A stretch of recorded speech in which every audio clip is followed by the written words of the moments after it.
আমি আজকে তোমাদের নতুন একটা জিনিস দেখাবো। আমার হাতে তো দেখতেই পাচ্ছ কতগুলো জামরুল, আর এই জামরুলগুলো তোমরা তো জানোই, আগের ভিডিওতে দেখেছো। এই জামরুল আমার বাবার বাসায় কিন্তু হয়েছে, এই গাছে প্রচুর পরিমাণে জামরুল হয়েছে, তাই চিন্তা করলাম এই জামরুল দিয়ে কিছু একটা তৈরি করব।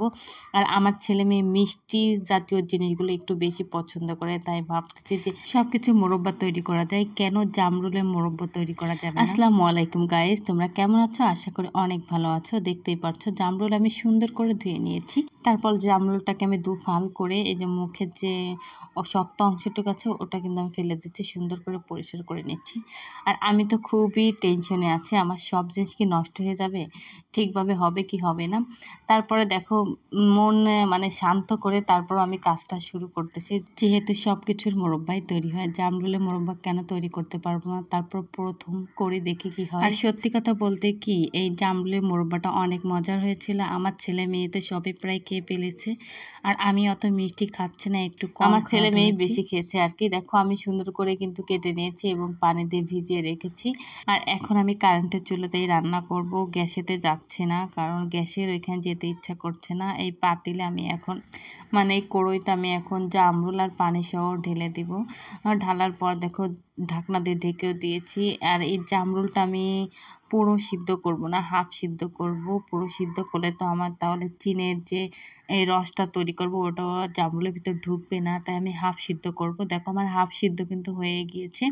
আমি এখন সব এক এক করে সবগুলো উঠাই নিচ্ছি। উঠার পর কোড়ার পানিটা ফেলে দিয়েছি এবং আমি এখানে যেহেতু চিনি শিরা বানাবো এর জন্য পানি দিয়ে দিচ্ছি এবং এখানে চিনি পরিমাণ মতন দিচ্ছি। আমার কিন্তু চিনিটা কম হয়ে গিয়েছিল, পরে দেখতে পারবো আবার চিনি অ্যাড করব।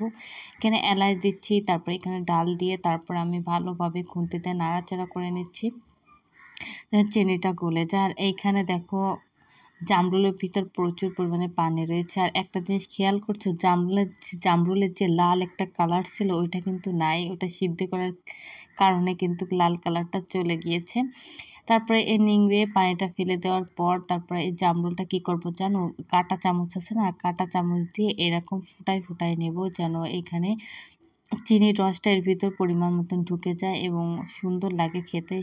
সেই জন্য আমি এইভাবে ছিদ্র করে নিচ্ছি, তা না হলে কীভাবে এর ভিতর রস ঢুকবে। তোমরা বলো যেরকম আমরা করি মোরব্বা বানাই, তোমার কুমড়োর মোরব্বা, তারপরে কদুর যে মোটা যে অংশটা কদুর মোরব্বা যেভাবে বানায়, তারপরে পেঁপের মোরব্বা, ঠিক এইটাও কিন্তু সেম এরকমই মোরব্বা হবে। এর জন্য দেখো আমি চিনিটা আবারও ভালো করে নাড়াচাড়া করে নিচ্ছি।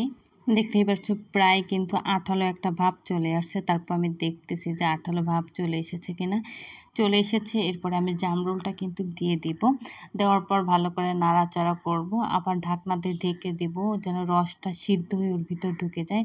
দেখো কালারটা কত সুন্দর হয়েছে, খেতেও কিন্তু অনেক মজার হয়েছে। আমার এখনও আছে 2 পিস, আমার ছেলে মেয়ে বেশিই খেয়ে ফেলেছে। তারপর আমি একটা দেখো এখানে আমার ছেলে মেয়ে খাওয়ার জন্য অস্থির হয়ে গেছে, বাটি নিয়ে চলে এসেছে, যেহেতু অনেক গরম তাই একটা দিয়েছি।